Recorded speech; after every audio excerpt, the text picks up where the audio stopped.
یکم اکتوبر 2020 کی تازہ ترین اور دھماکے دار خبریں لے کر آپ کی خدمت میں حاضر ہوا ہوں۔ تو آپ سے گزارش ہے کہ شروع سے لے کر اینڈ تک ویڈیو کو پورا دیکھا کریں اور پھر کامنٹ کر کے اپنی رائے کا اظہار کریں اور ایک لائک ضرور کر کے چینل کو سبسکرائب کر دیں۔ اب چلتے ہیں آج کی ویڈیو کی جانب۔ آرمینیا اور آذربائیجان میں لڑائی شروع ہے اور شدید جنگ اختیار کر چکی ہے۔ ناگورنو قراباغ میں ہلاکتوں میں بے انتہا اضافہ۔ آرمینیا اور آذربائیجان دونوں ہی نے ناگورنو قراباغ میں ہونے والی پرتشدد جھڑپوں میں فوجیوں اور عام شہریوں کی ہلاکتوں میں مزید اضافے کی بات تسلیم کی ہے۔ دوسری جانب عالمی برادری نے فوری طور پر جنگ بندی کا مطالبہ کیا ہے۔ کوہ قاف کے دامن میں آذربائیجان اور آرمینیا کے درمیان ہونے والی لڑائی میں گزشتہ پیر کو شدت آئی تھی اور تازہ اطلاعات کے مطابق متنازع علاقے ناگورنو قراباغ میں لڑائی کے دوران مزید فوجی اور عام شہری ہلاک ہوئے ہیں۔ پیر کی شام کو آرمینیا کے وزارت دفاع کے ترجمان آرسٹن ہونسیان نے ایک بیان میں کہا تھا کہ آذربائیجان نے قراباغ میں فرنٹ لائن کے جنوبی اور شمالی مشرقی علاقے سے بڑے پیمانے پر حملے شروع کیے ہیں۔ آرمینیائی وزارت دفاع کے ترجمان کے مطابق پیر کو ہونے والی لڑائی میں ان کے تقریباً 200 فوجی زخمی ہوئے تھے، جن میں سے بیشتر کو بہت معمولی چوٹیں آئی تھیں اور وہ پھر سے محاذ جنگ پر واپس ہو گئے ہیں۔ ناگورنو قراباغ میں علیحدگی پسندوں کی جانب سے ایک بیان میں کہا گیا ہے کہ پیر کی شام کو اس کے 26 مزید فوجی ہلاک ہوئے ہیں اور اس طرح اب تک باغیوں کے 84 جنگجو ہلاک ہو چکے ہیں۔ اتوار کے روز پرتشدد جھڑپوں کے آغاز کے بعد سے اب تک اس لڑائی میں 11 عام شہری ہلاک ہوئے ہیں۔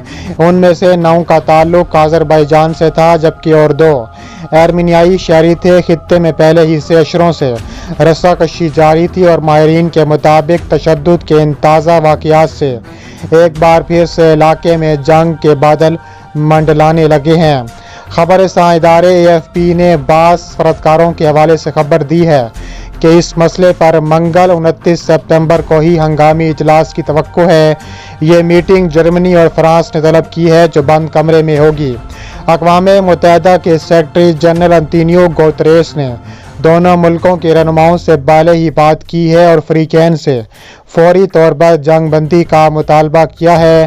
ان کے ترجمان نے ایک بیان میں کہا تھا کہ سیکرٹری جنرل نے فریقین سے بلا شرط فوری طور پر لڑائی روک دینے کا مطالبہ کیا ہے تاکہ اس سلسلے میں بامعنی مذاکرات کا آغاز ہو سکے۔ آرمینیا اور آذربائیجان دونوں ہی نے تازہ صورتحال کے پیش نظر اپنے اپنے ملکوں میں مارشل لا کا اعلان کر دیا ہے۔ آذربائیجان نے ایک صدارتی حکم نامے کے تحت پیر کے روز فوج کو جمع کرنے کا ہدایت نامہ جاری کیا تھا جبکہ آرمینیا نے اس طرح کا حکم اتوار کو ہی دے دیا تھا۔ اس دوران یورپی یونین نے لڑائی روک کر بات چیت کی میز پر آنے کی درخواست کی ہے۔ یورپی یونین میں خارجی امور کے سربراہ جوزیپ بوریل نے ٹویٹر پر لکھا ہے کہ انہوں نے دونوں ملکوں کے وزراء سے بات چیت کی ہے۔ دونوں سے منسلک گروپ روس، امریکہ اور فرانس کی ثالثی میں بات چیت شروع کرنے کو کہا ہے۔ ان کا زور اس بات پر تھا کہ اس تنازع کا کوئی عسکری حل نہیں ہے۔ روس کے وزیر خارجہ نے بھی اس سلسلے میں فریقین سے بات چیت کے دوران تحمل سے کام لینے پر زور دیا ہے۔ روس آرمینیا کا اتحادی ملک ہے۔ چین کی وزارت دفاع نے بھی فریقین سے تحمل سے کام لینے اور بات چیت شروع کرنے پر زور دیا ہے۔ اس سے قبل روس میں آرمینیا کے سفیر نے ماسکو میں الزام عائد کیا تھا کہ خطے میں آذربائیجان کا بڑا اتحادی ملک ترکی ناگورنو قراباغ کے تنازع میں لڑنے کے لیے شمالی شام سے تقریباً 4000 جنگجوؤں کو آذربائیجان بھیج چکا ہے۔ آرمینیا کے سفیر کا کہنا تھا کہ شام سے لڑنے والے یہ جنگجو اس وقت ناگورنو قراباغ میں لڑ رہے ہیں۔ ناگورنو قراباغ آذربائیجان کا ایک ایسا علاقہ ہے جس پر برسوں سے آرمینیائی نسل کے علیحدگی پسندوں کا کنٹرول ہے، لیکن وہاں کا نظم و نسق آرمینیائی نسل کے علیحدگی پسندوں کے پاس ہے۔ اس خطے نے 1991 میں سابق سوویت یونین کی تقسیم کے بعد پیدا ہونے والی علاقائی تنازع کے آغاز پر آذربائیجان سے اپنی علیحدگی اور خود مختاری کا اعلان کر دیا تھا۔ دونوں حریف ہمسایہ ممالک کے مابین یہ لڑائی 2016 کے بعد سے اب تک کی ہونے والی شدید ترین لڑائی ہے۔ اس لڑائی کی وجہ سے جنوبی کوکاس کے خطے میں عدم استحکام کا شدید خطرہ ہی پیدا ہو چکا ہے۔ اس خطے سے تیل اور گیس کی کئی ایسی اہم پائپ لائنیں گزرتی ہیں جن کے ذریعے مختلف ممالک اپنا برآمدی تیل اور گیس عالمی منڈیوں تک پہنچاتے ہیں۔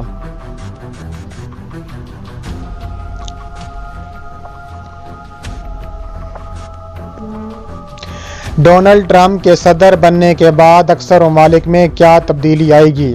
مسلمان مشیر ساجد تارڑ کا حیران کن انکشاف۔ امریکی صدر ڈونلڈ ٹرمپ کے مسلمان مشیر ساجد تارڑ نے کہا ہے کہ ڈونلڈ ٹرمپ کے صدر بننے کے بعد اکثر ممالک میں تبدیلی آئی۔ یورپی یونین میں بھی تبدیلی کی بات کی جا رہی ہے۔ ڈونلڈ ٹرمپ امن کے داعی ہیں، وہ ملک کے ساتھ جنگ نہیں چاہتے۔ امریکہ میں جمہوریت اصلاحات کے ذریعے آگے بڑھ رہی ہے۔ تقریب سے خطاب کرتے ہوئے امریکی صدر ڈونلڈ ٹرمپ کے مشیر ساجد تارڑ نے کہا ہے کہ ڈونلڈ ٹرمپ ایک تبدیلی کا نام ہے۔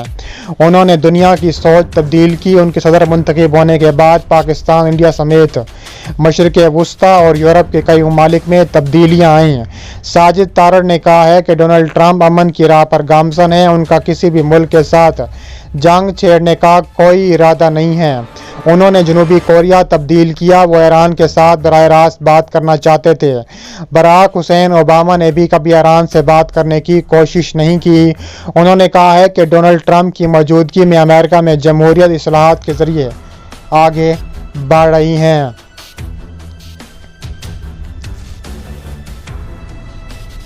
لداخ بھارت کا حصہ نہیں ہے، کسی کام سے باز آ جائے، چین نے وارننگ جاری کر دی۔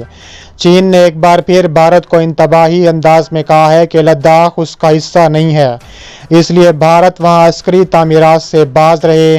یہ اقدام کشیدگی میں اضافے کا باعث بن سکتا ہے۔ متنازع علاقہ لداخ میں بھارتی تعمیرات پر چینی وزارت خارجہ کے ترجمان نے بھارت کو سخت الفاظ میں تنبیہ کرتے ہوئے کہا ہے کہ بھارتی دوغلی پالیسی سے باز رہے۔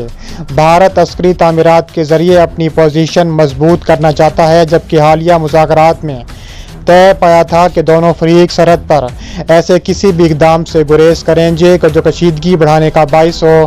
غیر ملکی میڈیا کے مطابق بھارتی فوج پہلی بار لداخ کی سرحد پر سردیاں گزارنے کی تیاریاں کر رہے ہیں، جہاں چینی فوج سے زیادہ موسم کی شدت ان کے لیے مہلک ثابت ہو سکتی ہے۔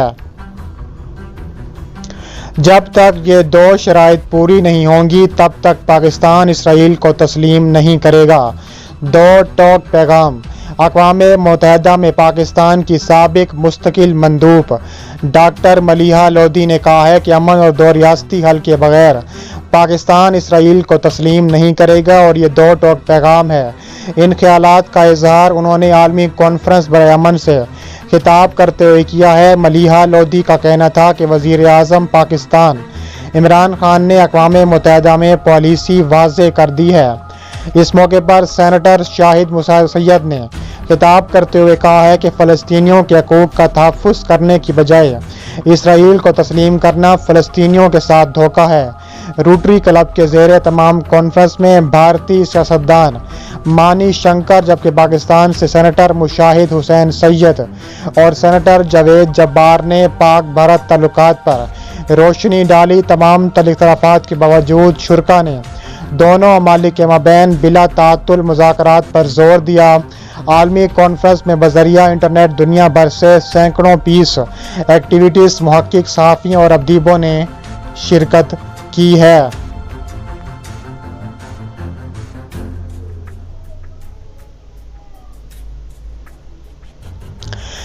نون لیگ نے اسٹیبلشمنٹ سے ایسے کون سے دو ریلیف مانگے جس پر عسکری قیادت راضی نہ ہوئی؟